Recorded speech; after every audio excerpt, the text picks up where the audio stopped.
Assalamualaikum warahmatullahi wabarakatuh. Yang terhormat Guru Faidah Izzatul Nuha SPD selaku Guru Ekonomi. Perkenalkan, nama saya Muhammad Riki Putra dari absen 21 sebagai absen baru, dan absen 22 itu absen yang lama dari kelas 10F.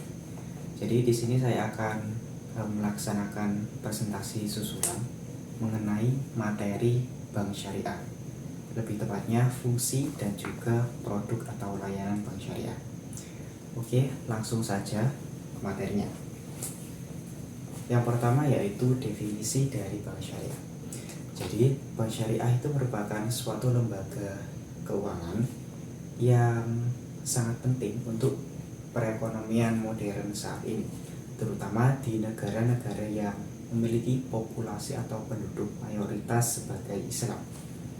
Mengapa Islam? Karena bank syariah ini merupakan bank yang beroperasi sesuai dengan syariat Islam dan sesuai pedoman dari Al-Quran dan hadis. Dan bank syariah ini juga terdapat di Indonesia karena mayoritas penduduk Indonesia juga seorang Islam Muslim. Kemudian fungsi dari bank syariah. Jadi bank syariah ini memiliki beberapa fungsi, yaitu yang pertama fungsi manajer investasi atau penghimpunan dana. Dalam hal penghimpunan dana, terutama dana mudoroba,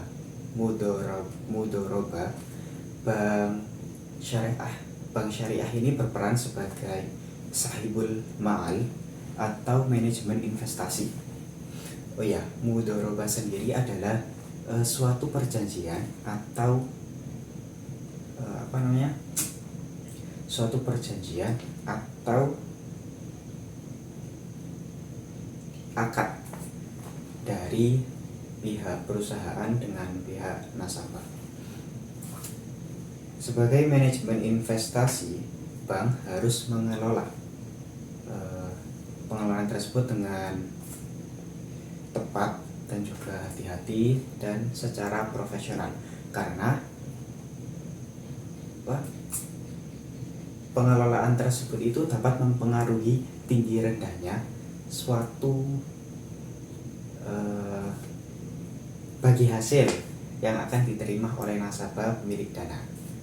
Kemudian yang kedua adalah fungsi investor atau pemilik dana. Kegiatan investasi yang dilakukan oleh bank syariah ini harus minim sekali resiko yang ditimbulkan dan harus dalam sektor produktif. Lalu instrumen investasi juga haruslah yang diperbolehkan dalam syariat Islam saja, dan akad yang digunakan dalam fungsi ini adalah yang pertama mudharabah seperti yang saya jelaskan tadi. Kemudian ada musyarakah. Musyarakah ini kerjasama antara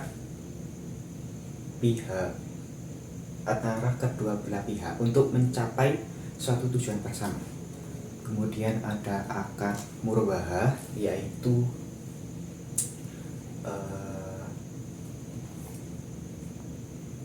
perjanjian jual beli antara pihak perusahaan dengan pihak nasabah, seperti menentukan harga dan lain sebagainya. Kemudian ada perjanjian atau akad ijarah, yaitu perjanjian sewa menyewa antara nasabah dengan pihak perusahaan yang sudah ditentukan harganya mulai awal. Kemudian fungsi yang ketiga adalah fungsi penyediaan jasa keuangan, di mana fungsi ini itu merupakan fungsi umum dari sebuah perbankan. Kayak perbankan konvensional itu juga memiliki fungsi ini. Jadi fungsi ini itu sebagai penyedia berbagai sarana transaksi keuangan seperti transfer, inkaso, kemudian ada clearing, payroll, dan bank garansi. Layanan ini disediakan sesuai dengan kebutuhan pihak nasabah, ya, pihak nasabah. Kemudian yang keempat adalah fungsi sosial, di mana fungsi sosial ini merupakan fungsi yang cuma dimiliki oleh bank syariah, dan bank konvensional ini tidak memiliki fungsi ini. Berarti fungsi ini tuh apa ya, keistimewaan lah dari bank syariah. Jadi fungsi sosial merupakan aktivitas sosial yang dimana bank syariah ini berperan sebagai lembaga baitul mal, yaitu pengelolaan atau mendapatkan dana yang berasal dari sumbangan atau donasi dan dari amal nasabah, dari amal para nasabah. Contohnya seperti zakat, kemudian infak dan lain sebagainya. Nah, nanti dana yang terkumpul itu akan diserahkan oleh nazir atau pengelola wakaf. Nah, sesuai dengan kehendak nazir. Fungsi ini ya menjadi kelebihan dari bank syariah. Itu merupakan fungsi yang terakhir. Kemudian bank syariah juga memiliki produk atau layanan tersendiri yang cukup unik ya, karena memiliki prinsip-prinsip atau akad tersendiri dari bank-bank pada umumnya. Oke, jadi produk atau layanan bank syariah yang pertama adalah tabungan syariah. Tabungan syariah adalah produk simpanan dana yang menggunakan akad waqiah. Akad wadiyah. Wadiyah ini akad yang tidak menerima keuntungan apa-apa. Jadi ya cuma menabung, ya terus ya tidak mendapatkan apa-apa, mendapatkan keuntungan apa-apa. Jadi cuma menabung saja. Kemudian yang kedua adalah deposito syariah, di mana simpanan dana berjangka yang menggunakan akad mudharabah. Jadi sistem bagi hasil dari keuntungan deposito ini, seperti jika 60% keuntungan diperoleh milik nasabah, jadi sisanya 40% itu ya keuntungan pihak perusahaan.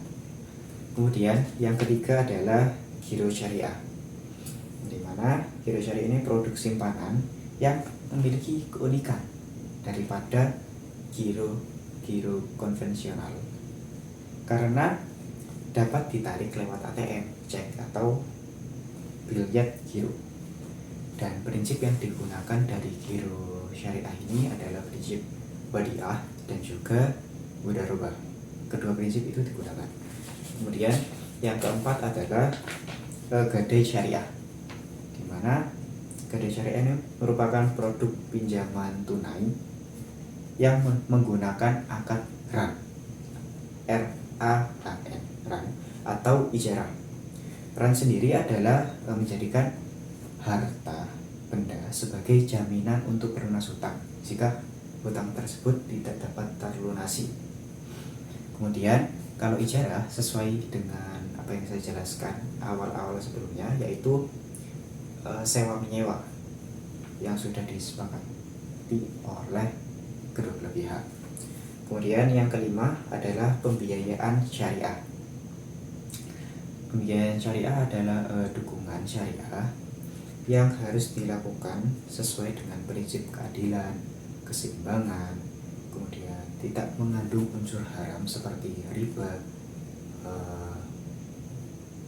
maisir, khorir, dan lain sebagainya. Jadi harus pure bertujuan baik.